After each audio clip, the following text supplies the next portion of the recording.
Hi everyone, it's Robin and welcome back. So today I am joining in with a wonderful group of ladies to bring you a spring Trash to Treasure collaboration. This is hosted by Nicole Northgarden and Sandra from the Schwowins Nest, and I am so excited to be participating.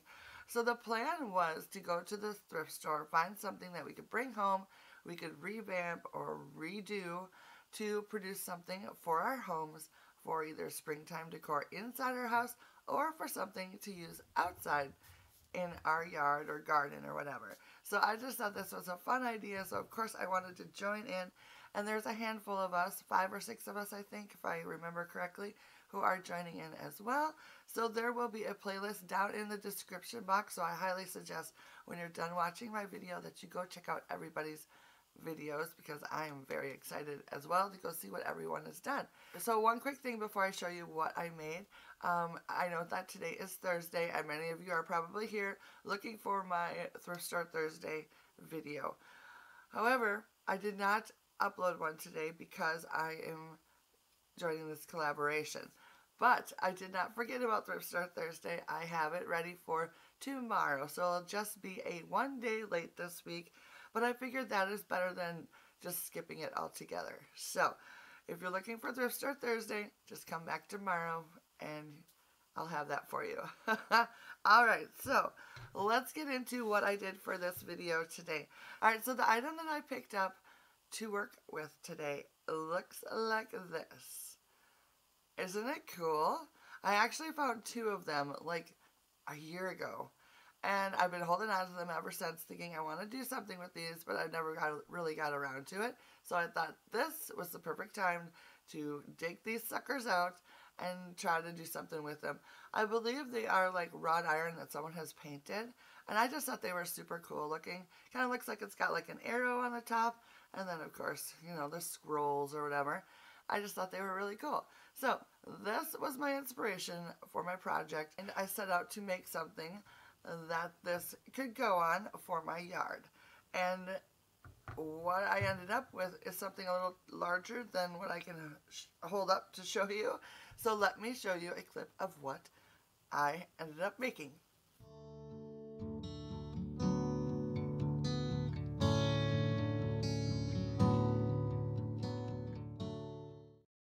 So that is what I came up with, and I am loving it so much. I'm going to make another one for this little finial. Eventually I'll get to that. So this project went together very quickly. Basically all I needed to do was use a drill and cut the wood with a saw, and that was about all the skills that I needed to have in order to build this. So I was very pleased with that it went together quickly and that was easy to make. So let's go ahead and share with you how I put it all together. To get started, I cut 4 1x6 boards 16 inches long. And then using the 4 pieces of wood that I cut to size, I'm basically building a box. I started out by lining up 2 of the pieces, using the other 2 pieces to help stabilize it. I pre-drilled a hole with a drill bit, and then added a wood screw to hold it together. I then went ahead and drilled 2 more pilot holes, and then added 2 more screws.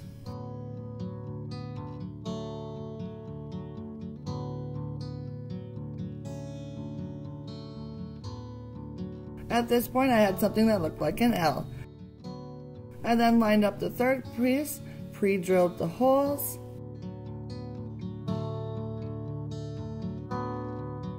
and added the screws.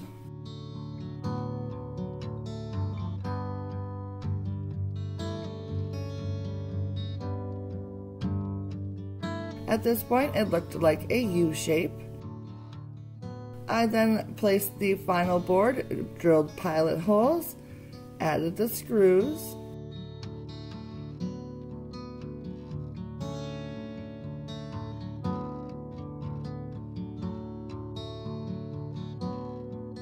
repeated the process on the final side of the box that needed to be attached.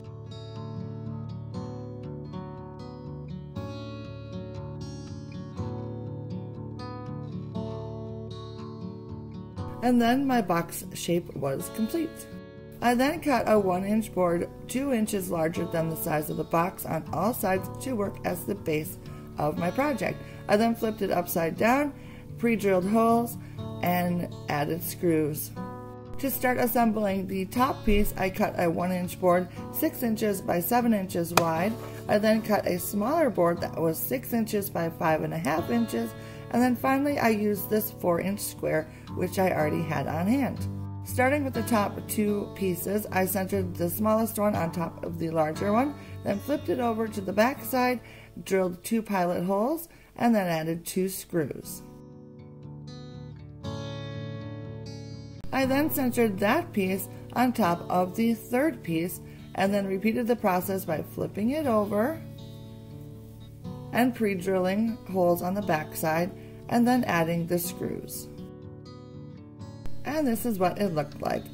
To attach the top piece to my box bottom, I cut a scrap piece of wood that fit right inside of the box. I then flipped the top over and added the scrap piece of wood to the back side, and as you can see here, it just fits right on top. We'll attach that to the base soon, but first I wanted to add the finial. So I picked a drill bit that coincided with the size of the finial. I then drilled a hole and then started attaching the finial by just screwing it into the hole. And that was all it took to attach the finial. Then to attach the top to the base, on the side of the box I pre-drilled a hole through the outside and into the scrap wood that I had sitting on the inside, which is attached to the top. Hopefully that makes sense. And then I repeated the process on the other side. To add an element of decoration to the box, I cut these lath boards about 16 inches long, and I cut 3 pieces for the front, and I placed one in the middle and one on each side, lining up with the corners. And then using these brad nails, which are 3/4 inch long, I simply attached the lath boards to the base with a hammer. I repeated the process on the opposite side, and then on the 2 side panels I added just 2 pieces of the lath board, one on each side against the corners. And finally I cut small pieces of the lath to attach at both the top and bottom inside edges of the box to sort of work as a crown molding. I attached the side pieces first, followed by the front piece so that they could overlap the side pieces. I installed them with the same brad nails and a hammer.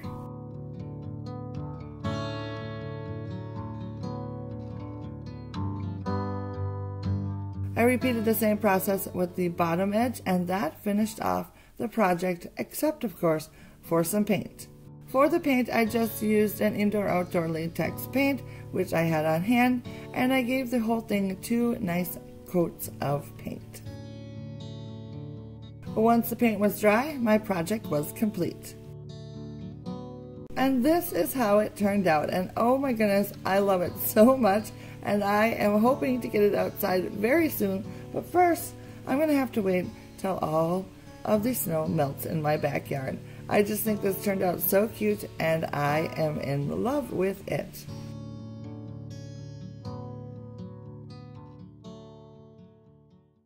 Alright, so there you have it. That is how I use this finial to make something for my garden, and I am very happy and pleased with the results. So I hope you enjoyed today's video, and if you did, please give it a thumbs up, because that would really help out my channel. And of course, I would love to know what you guys are thinking. So leave me a comment down below. I love your comments so very much, and I love being able to chat with you guys. Also, if you are new, hit that subscribe button and the notification bell. And of course, because this is a collaboration with some fabulous people who are very talented here on YouTube, make sure you check out the description box. There is a playlist, and you can easily click on that, get to everyone's videos, go over, say hi, give them a little love down in the comment section, and that would be very lovely of you. Alright, so I guess that is going to be it for me today. Thank you so much, as always, for stopping by, hanging out with me. I do appreciate it, and I will see you again very soon in my next video, which is tomorrow for Thrift Store Thursday on Friday. Bye now.